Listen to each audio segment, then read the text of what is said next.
पड़ोसी की गाड़ी, दोस्त की सैलरी और इंस्टाग्राम या सोशल मीडिया पर 1 मिनट की रील देखकर किसी की सिक्स पैक ऐप से खुद का कंपैरिजन मत करो।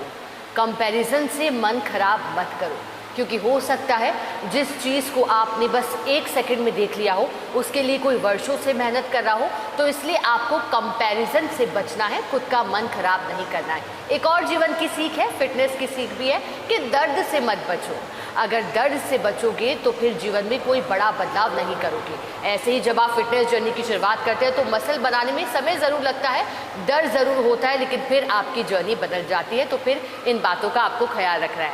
नमस्कार, वेरी गुड मॉर्निंग जयपुर। मैं हूँ आपके साथ शिखा शर्मा और आज है वेडनेसडे मॉर्निंग और हम आ गए हैं जोटवाड़ा स्थित जयपुर फिटनेस जिम में। आपको एक और दिन मिल गया है फिट रहने के लिए और अपना जीवन बदलने के लिए। चलिए आज के दिन की शुरुआत करते हैं। हम बात करेंगे फिटनेस को लेकर भी, आपको देंगे फिटनेस मंत्र, कैसे आप फिट रह सकते हैं, लाइफ में हिट रह सकते हैं। लेकिन पहले आपको बताते हैं बड़ी हैपनिंग्स, क्या कुछ कल हुआ है, क्या आज होने जा रहा है और भविष्य के लिए आपको कैसे तैयार रहना है। आइए शुरुआत करते हैं। आज सबसे पहले बताते हैं आपको राजस्थान हाईकोर्ट में अवकाश से जुड़ी खबर है। आज सुनवाई के बाद राजस्थान हाईकोर्ट में अवकाश है। 1 जून से 28 जून तक रहेगा राजस्थान हाईकोर्ट में ग्रीष्मकालीन अवकाश। 28 मई को ईद उल अजहा का अवकाश रहेगा। 29 मई को नॉन वर्किंग डे सहित 30 मई चतुर्थ शनिवार और 31 मई को रविवार अवकाश के चलते नहीं होगी सुनवाई। वहीं 1 जून से ग्रीष्मकालीन अवकाश में भी आवश्यक प्रकरणों की सुनवाई होगी। राजस्थान हाईकोर्ट जयपुर पीठ में पहली बार 3 पीठ करेगी प्रकरणों की सुनवाई। हाईकोर्ट में 2 एकल पीठ और 1 खंडपीठ करेगी ग्रीष्मकाल में प्रकरणों की सुनवाई। तो आज सुनवाई के बाद राजस्थान हाईकोर्ट में अवकाश की बात है। 1 से लेकर के 28 जून तक रहेगा राजस्थान हाईकोर्ट में ग्रीष्मकालीन अवकाश, अर्थात 28 दिनों के लिए होगा। 28 मई को अर्थात कल गुरुवार के दिन ईद उल अजहा का अवकाश रहेगा। 29 मई को नॉन वर्किंग डे है। फिर 30 मई को शनिवार है इस माह का अंतिम अर्थात चतुर्थ, और 31 मई को रविवार अवकाश होने के चलते नहीं होगी सुनवाई। और फिर उसके बाद आवश्यक प्रकरणों की सुनवाई जरूर होगी। अवकाश के दौरान भी 3 पीठ करेगी प्रकरणों की सुनवाई। चलिए आगे बढ़ते हैं, अगली खबर की बात करते हैं। जोधपुर से खबर है, आसाराम के लिए आज का दिन अहम है। क्यों है आज का दिन अहम, पूरी खबर में जानेगा। आसाराम की ओर से दायर अपील पर आज आएगा फैसला। राजस्थान हाईकोर्ट जोधपुर मुख्य पीठ आज फैसला सुनाएगा। जस्टिस अरुण मोंगा एवं जस्टिस योगेंद्र कुमार पुरोहित की खंडपीठ फैसला सुनाएगी। अंतिम बहस पूरी होने के बाद हाईकोर्ट ने 20 अप्रैल को फैसला सुरक्षित रखा था। आसाराम और अन्य सहसहयोगियों ने ट्रायल कोर्ट के फैसले को हाईकोर्ट में चुनौती दी थी। 25 अप्रैल 2018 को जोधपुर की स्पेशल पॉक्सो कोर्ट ने सजा सुनाई थी। आसाराम को दोषी करार देते हुए अंतिम सांस तक उम्र कैद की सजा सुनाई थी।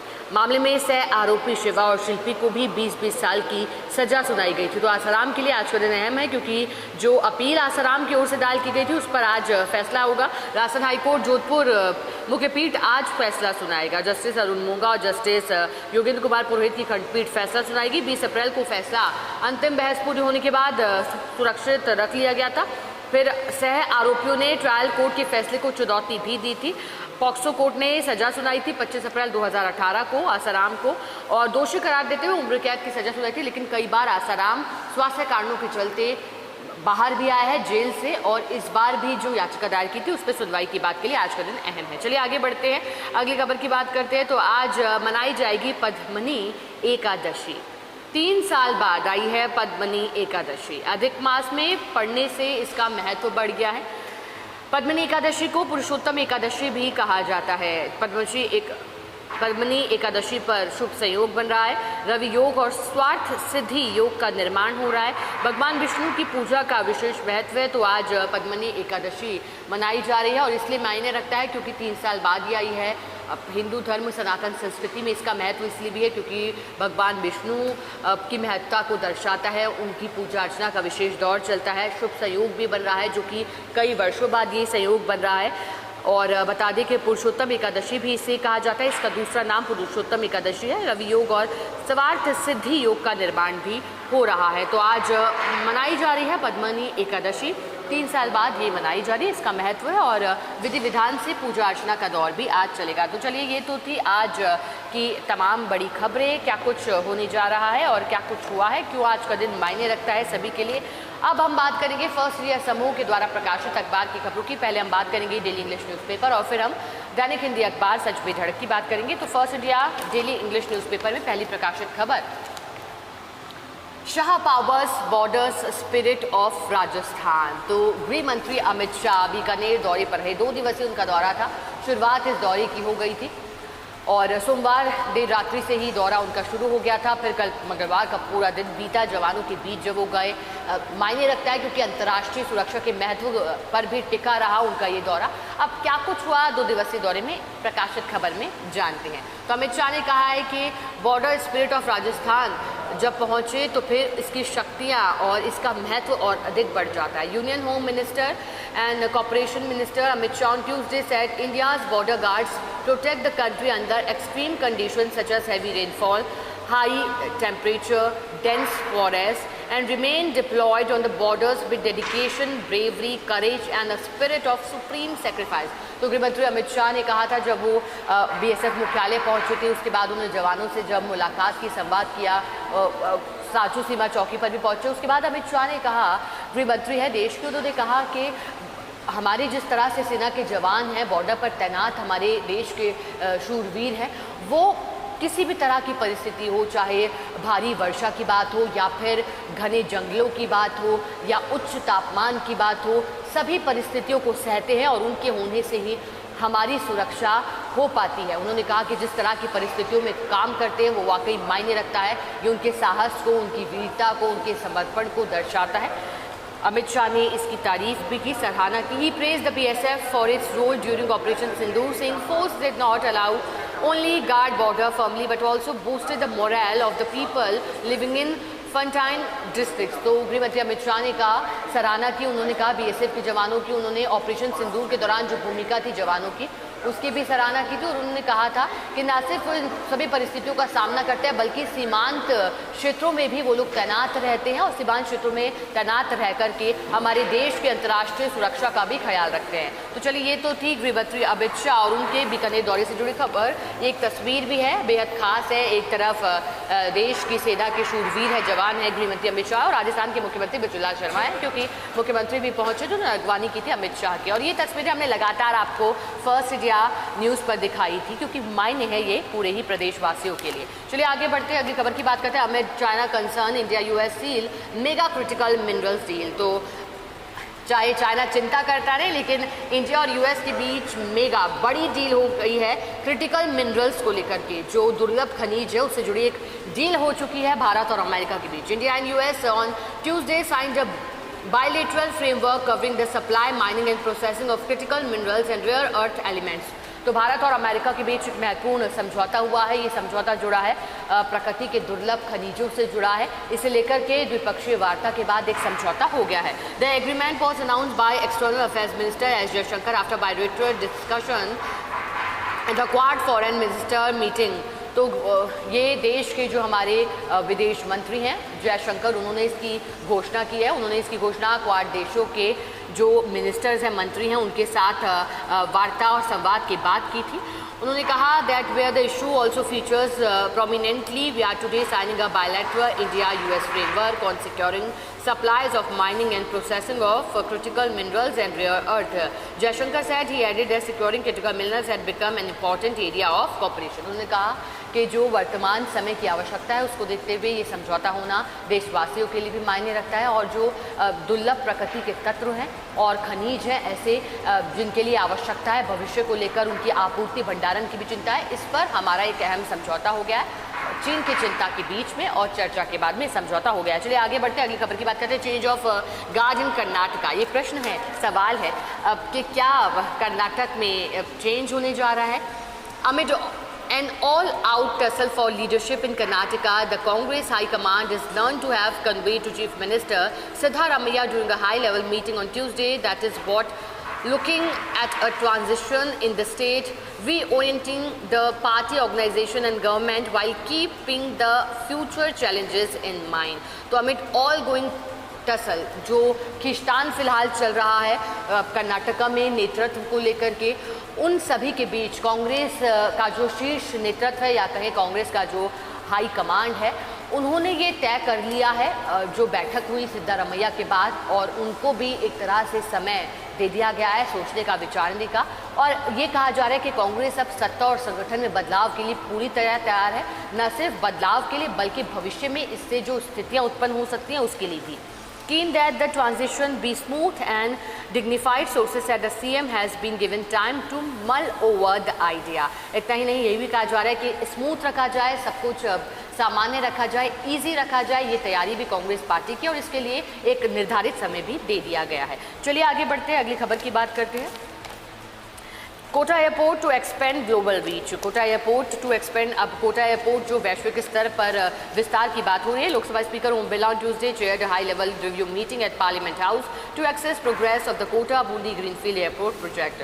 तो लोकसभा स्पीकर ओम बिरला ने एक महत्वपूर्ण मीटिंग पार्लियामेंट हाउस में रखी थी ताकि जो Kota Bundi greenfield airport project है, परियोजना है, उसका विस्तार हो पाए। Senior officials from the Airports Authority of India and state agencies join the meeting. जो सीनियर ऑफिसर्स उन्होंने मीटिंग ज्वाइन की थी। Officials at construction is progressing on schedule with runway operation expanded by October 2027। तो जो officials थे, जो इसमें अधिकारी जुड़े थे, उन्होंने कहा था कि तय समय सीमा के मुताबिक ही कामकाज इसका चल रहा है। चलिए आगे बढ़ते हैं और अगली खबर आपको बताते हैं। एक महत्वपूर्ण खबर है, जयपुर में सीएनजी गैस महंगी हो गई है। तो एक बार फिर झटका आम जनता को लगा है। महंगाई की मार जिससे लेकर के चर्चा तेज हो गई है। लेकिन बता दें आपको, सीएनजी गैस की कीमत एक बार फिर बढ़ी है। कल भी बढ़ी थी और आज भी सीएनजी गैस की कीमतें ₹1.59 प्रति किलोग्राम बढ़ गई है। टोरेंट कंपनी ने ₹1.59 प्रति किलो महंगी कर दी है सीएनजी। वर्तमान में सीएनजी गैस ₹94.42 प्रति किलो का भाव था, क्योंकि कल भी कीमतों में वृद्धि की गई थी। बढ़ी हुई रेट के बाद अब ₹96 प्रति किलो हुई है सीएनजी गैस। तो सीएनजी गैस की कीमतें हैं वो बढ़ा दी गई है। प्रति किलोग्राम की वृद्धि हुई है, ₹1.59 के आसपास की वृद्धि हुई है। कीमतें अब जो है वो ₹96 प्रति किलो पहुंच गई है। अब बात करें पेट्रोल डीजल की कीमतें, तो वो भी देखा जाए तो 10 दिन के भीतर 4 बार बढ़ चुकी है। 15 मई से लेकर के अब तक 25 मई तक, जब तक ये कीमतें बढ़ी थी, 4 बार का इजाफा किया गया था। ₹3, फिर 96 पैसे, अब 87 पैसे की बढ़ोतरी हुई, फिर एक बार ₹2 से अधिक की बढ़ोतरी हुई। और पेट्रोल और डीजल की कीमतों के बाद सीएनजी की कीमतें भी बढ़ी हैं। कल भी बढ़ी थी, आज भी बढ़ी और इससे पहले भी बढ़ चुकी है। तो सीएनजी की कीमतें भी इस माह में कह सकते हैं 10-15 दिन के भीतर 2 से 3 बार बढ़ चुकी है। और एक बार फिर चर्चा तेज हो गई। एक तरफ विपक्ष के आरोप है, दूसरी तरफ प्रधानमंत्री नरेंद्र मोदी की वो अपील, और कहा ये सब बातें जो कि कही जा रही है कि जो कच्चे तेल की कीमत है वो वैश्विक बाजार में बढ़ रही है, जिसका असर यहाँ पर अब आम जनता को महंगाई के रूप में झेलना पड़ रहा है। चलिए आगे बढ़ते हैं और अब हम बात करते हैं सीधा, क्योंकि हमने पहले बात की थी डेली इंग्लिश पेपर में प्रकाशित खबरों की। अब हम बात करेंगे दैनिक हिंदी अखबार सच बेधड़क में प्रकाशित खबर की। सबसे पहले आपको बताते हैं नौतपा का कहर, क्योंकि नौतपा की शुरुआत हो चुकी है। श्रीगंगानगर 47 डिग्री सेल्सियस के साथ सबसे गर्म है। धधकता सूरज, प्रदेश बहाल है। राजस्थान में नौतपा के दूसरे दिन मंगलवार को भी सूरज ने जमकर कहर बरपाया है। भीषण गर्मी और लू के थपेड़े ने जनजीवन को अस्त व्यस्त कर दिया। नौतपा की शुरुआत हो गई है। नौतपा भी आपको बता देते हैं, भीषण गर्मी के 9 दिन, जिसे नौतपा कहा जाता है, जब रोहिणी नक्षत्र में सूरज प्रवेश करता है, इसी को नौतपा कहा गया है। शुरुआत इसलिए हो गई है नौतपा की, और लगातार कहर देखा जा रहा है नौतपा में। प्रदेश के कई जिलों में तापमान 45 डिग्री सेल्सियस के पार पहुंच हुआ है, जबकि श्रीगंगानगर 47 डिग्री सेल्सियस के साथ देश के दूसरे सबसे गर्म शहर में रिकॉर्ड किया गया है। मौसम विभाग केंद्र जयपुर के अनुसार अगले 3 दिन तक हीटवेव और उष्ण रात्रि का असर जारी रहेगा। 28 मई से पश्चिमी विक्षोभ के कारण मौसम में बदलाव के संकेत मिल रहे हैं। राजधानी जयपुर में मंगलवार को अधिकतम तापमान 43 डिग्री सेल्सियस के पार रहा। न्यूनतम तापमान 32.2 डिग्री दर्ज किया गया। दिन भर चलती गर्म हवा और रात में बनी तपिश से लोगों को राहत नहीं मिली है, हाल बेहाल हो गए हैं। हालांकि अब कहा जा रहा है कि शेखावटी में बारिश से राहत मिली है। आगे भी मौसम बदलेगा पश्चिमी विक्षोभ के प्रभाव से, लेकिन अभी तक गर्मी ने लोगों का जीना दुश्वार कर दिया है। चलिए आगे बढ़ते हैं, अगली खबर की बात करते हैं। घुसपैठ पर केंद्र का बड़ा प्रहार। जनसंख्या बदलाव की जांच के लिए कमेटी गठित। देश में अवैध घुसपैठ और असामान्य जनसंख्या बदलाव को लेकर केंद्र सरकार ने बड़ा कदम उठाया है।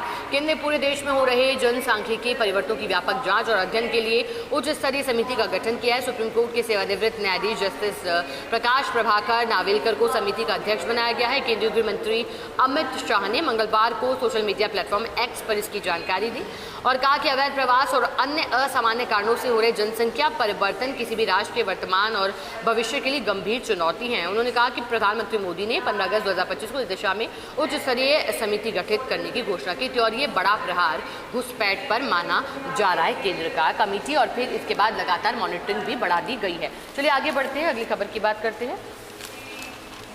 अगली खबर जो कि बीज माफिया पर मंत्री किरोड़ी लाल मीणा की सर्जिकल स्ट्राइक से जुड़ी है। बीज माफिया पर मंत्री किरोड़ी लाल मीणा की सर्जिकल स्ट्राइक, और हमने लगातार वो एक्सक्लूसिव तस्वीरें आप तक पहुंचाई थी। हमारे सहयोगी ने कल बातचीत भी की थी किरोड़ी लाल मीणा से, उन्होंने बताया था किस तरह से सर्जिकल स्ट्राइक चल रही है, आगे का क्या प्लान है। लेकिन चलिए पूरी खबर में आपको बताते हैं क्या कुछ हुआ था। राजस्थान में किसानों को कथित रूप से घटिया और अमानक बीज बेचकर बड़े स्तर पर धोखाधड़ी करने वाले नेटवर्क के खिलाफ प्रदेश सरकार ने बड़ा अभियान छेड़ दिया है। कृषि मंत्री डॉक्टर किरोड़ी लाल मीणा ने मंगलवार को खुद चौमू के सिल्वर पार्क को पहुंचकर नकली मूंगफली बीजों की फैक्ट्री पर छापा मारा और अवैध पैकेजिंग के बड़े रैकेट का खुलासा किया। प्रदेश भर में चल रही इस कार्रवाई को कृषि विभाग की सर्जिकल स्ट्राइक माना जा रहा है। कृषि मंत्री की मौजूदगी में कृषि विभाग की टीम ने एग्रोजेनिक्स, क्रॉप साइंस और GM एग्रो इंडस्ट्रीज नामक इकाइयों का औचक निरीक्षण किया। जांच में सामने आया कि श्री बालाजी एग्रो सीकर के नाम से निम्न गुणवत्ता वाले मूंगफली बीजों की पैकेजिंग की जा रही है। और हमारे सहयोगी ने जब बातचीत की थी कृषि मंत्री डॉक्टर किरोड़ी लाल मीणा से एक्सक्लूसिवली, सबसे पहले तो उन्होंने कहा भी था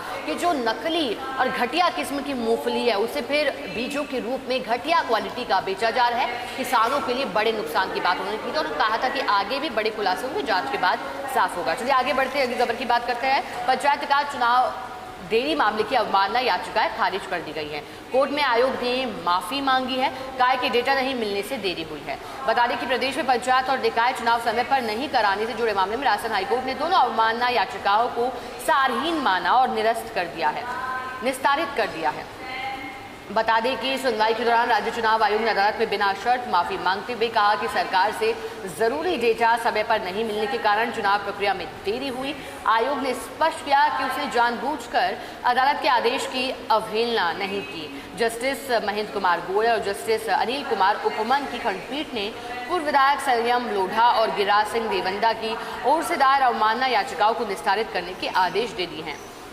बता दें कि राज्य चुनाव आयोग के अध्यक्ष राजेश्वर सिंह, सचिव राजेश वर्मा ने अदालत में बेजवाब में कहा कि पंचायतों और नगर निकाय की सीमाएं तय करना, वार्डों का परिसीमन करना और आरक्षण की अंतिम सूची जारी करना राज्य सरकार की जिम्मेदारी है। तो चलिए ये तो थी फर्स्ट इंडिया समूह के द्वारा प्रकाशित खबरें। अब वक्त तो चला एक छोटे से ब्रेक का। अगर हम ब्रेक ले रहे हैं तो फिर आप भी थोड़ा ब्रेक ले लीजिए, थोड़ा रेस्ट करिए, पानी पिए, एक वॉक करके आइए और वो करिए जो आपको खास तौर पर एहसास करवाता है इस ज़िंदगी का और आपको थोड़ा सा संतुष्ट की थी हैपनिंग्स को लेकर। लेकिन अब हम समय नहीं गवाएंगे, बात करेंगे फिटनेस को लेकर। हम रोज़ बात करते हैं फिटनेस कोच से, लेकिन आज हमारे साथ मौजूद है Avni Chaudhary, yoga and wellness coach हैं। इनसे आपकी मुलाकात करवाते हैं क्योंकि योग की मायने और योग का महत्व तो बहुत अधिक है। क्या है महत्व, कैसे करना है, ये बताएंगी। अवनी जी, सबसे पहले तो बहुत वेलकम आपका फर्स्ट इंडिया के साथ जुड़ने के लिए। अब योगा की बात कर रहे हैं। सबसे पहले आप बताइएगा कि अगर किसी को वजन घटाना है तो योग करना उसके लिए कितना बेहतर है और योग का महत्व क्या है? देखो, योग करना अभी के लिए बहुत ज़रूरी है क्योंकि पहले से चलता आ रहा है योग स्टार्टिंग से, लेकिन लोग करते नहीं हैं। अभी जब से रामदेव बाबा आए तब से तो योग स्टार्ट हुआ है, तब से लोग जाने लगे। वैसे भारत का ये योग, लेकिन आप लोग देखेंगे मतलब ऋषिकेश जाएंगे, बाहर जाएंगे तो सब लोग फॉरेनर्स वगैरह ज़्यादा करते हैं क्योंकि योग यहाँ पे करते ही नहीं, बहुत सारे कम लोग हैं जो नहीं करते हैं। तो योग करना बहुत ज़रूरी है। जब वेट लॉस के लिए तो योग बहुत ज़्यादा ज़रूरी है। थायराइड ले लो, शुगर ले लो, आप कोई किसी भी बीमारी को ले लो, योग से मतलब बहुत कम होता है। तो वेट लॉस के लिए अपने पास बहुत सारे आसन होते हैं जो कर सकते हैं, कोर की एक्सरसाइज कर सकते हैं। तो योग करना मतलब बहुत सही है। बिल्कुल, आपने बड़ी ठीक बात कही कि योग तो प्राचीन समय से चला आ रहा है लेकिन अभी पॉपुलर एकाएक हुआ है। अब हम बात करेंगे कि योग को लेकर के कुछ डाउट्स भी होते हैं। अगर किसी की बॉडी स्टिफ है तो उसे भविष्य में नी से जुड़ी है समस्या ना हो, इसके लिए योग किस तरीके से किया जा सकता है? आप क्या एडवाइस करती हैं बीइंग अ योगा एक्सपर्ट? देखो, योग बच्चे से लेके बूढ़े तक कोई भी कर सकता है। योग के लिए कोई एज नहीं है। सब बोलते हैं कि मैं तो अभी बच्चा हूँ, मैं क्या करूँगा, फिर जब बुढ़ापे में जाते हैं तो उस टाइम योग करना स्टार्ट करते हैं। तो उससे पहले आप पहले स्टार्ट कीजिए ना, उसके बेनिफिट्स देखिए। फिर अब आप देख सकते हो यहाँ पे क्लास में सब लोग कर रहे हैं, यहाँ पे सब अलग अलग एज के लोग हैं, फिर भी योग कर रहे हैं। जिन्होंने योग किया है उनको पता है कि योग से क्या क्या हो सकता है। तो योग स्टार्ट करो, उसकी कोई वो नहीं है। बैक पेन, नी पेन, सबके लिए योगा से सब कुछ ठीक हो सकता है।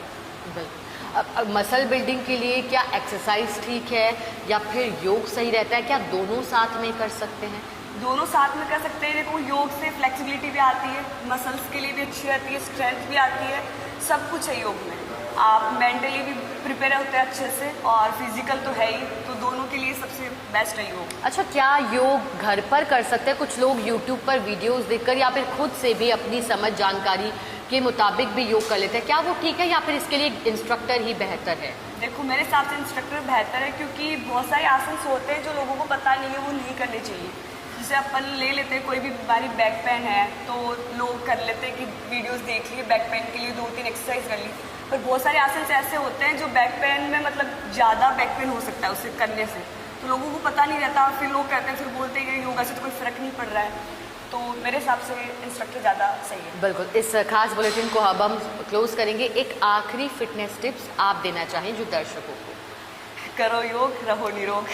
योग सबको करना चाहिए और आज से स्टार्ट कीजिए, ठीक है। बहुत धन्यवाद आपका अवनी जी, फर्स्ट इंडिया के साथ जुड़ने के लिए, बातचीत करने के लिए। तो योग को लेकर उन्होंने बड़ी सटीक बात कही, करो योग, रहो निरोग। हम भी यही कहेंगे, फिट रहने के लिए आप चाहे एक्सरसाइज करो या फिर वॉक कर आओ या फिर योग करो, जुम्बा करो, वो आपकी चॉइस है। लेकिन आपको हर दिन उठना है, लड़ना है खुद से, अपने माइंड को स्ट्रॉन्ग करना है, योग करना है, फिट रहना है, क्योंकि अगर आप फिट हैं तो लाइफ में भी आप फिट हैं। चलिए, आज के लिए हमारे इस खास बुलेटिन में बस इतना ही। आप बने रहे हमारे साथ, कल फिर मिलेंगे आपसे। तब तक के लिए नमस्कार, धन्यवाद।